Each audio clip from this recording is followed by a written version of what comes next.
I'm Cantor Elizabeth Berkey, and I run the Jews by Choice program at Anshe Emet Synagogue. So we've lit the candles and blessed and drank the wine, and then what? So then we move on to the challah. So with any Shabbat or festival meal, you always sort of base it on, the bread. That's kind of a very important part of the meal.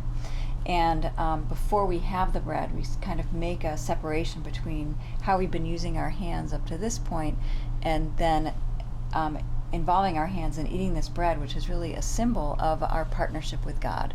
God in creating the wheat and everything we need, and then us as mankind using all of that material to make the bread itself. So it really is a symbol of this partnership. So there's a ritual washing that's involved. There's usually a cup with two handles, and you fill it. You pour it over one hand and the other. There's different traditions and customs about that, but there is a blessing that's said, which goes like this: Baruch atah Adonai Eloheinu melech haolam asher kitshanu b'mitzvotav v'tzivanu al nitilat yadayim. And then it's customary not to speak after you say that blessing until you bless the challah. And very often there'll be two challahs. We only have one at this point, and we say, Baruch atah Adonai Eloheinu melech haolam hamotzi lechem min haaretz. And we break some bread, and we can enjoy eating it. And I'm going to ask one more question. Great. You have a special cover for the challah. Is there a reason why it's a special cover? So, good question. So this cover in particular, this cover says Shanah Tovah, which it means have a good year, basically.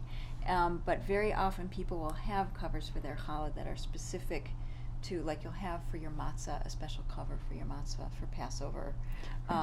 But the rest of the year, I'll have a cover that will say, for Shabbat, or for Shabbat and Yom Tov, because you'll use it for the holiday of Sukkot. You'll use it for Shavuot. But this one in particular was made for Rosh Hashanah because it has all the different symbols of Rosh Hashanah on it. You can see the shofar. This apple. Is the apple, and there's there's some honey dripping. This is a pomegranate. Pomegranate is very often a food associated with Rosh Hashanah because we think about a year of plenty. We want to have, what's called parnasa. We want to have plenty in our chosen profession. We want to be able to support ourselves and our family. We want to have plenty. Many people think about fertility with family. There just wants to be this idea of plenty with food and things like that.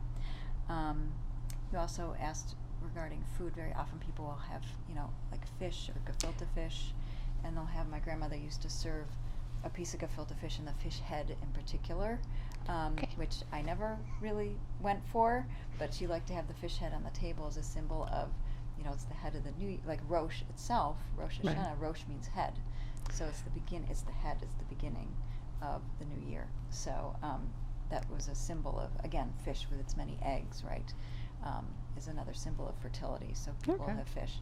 And in the Sephardi tradition, there's actually a tradition to have like a little seder with a number of symbolic foods that mostly have to do with, again, fertility and having enough money, having enough food, having enough kids and family, and having plenty in the year ahead.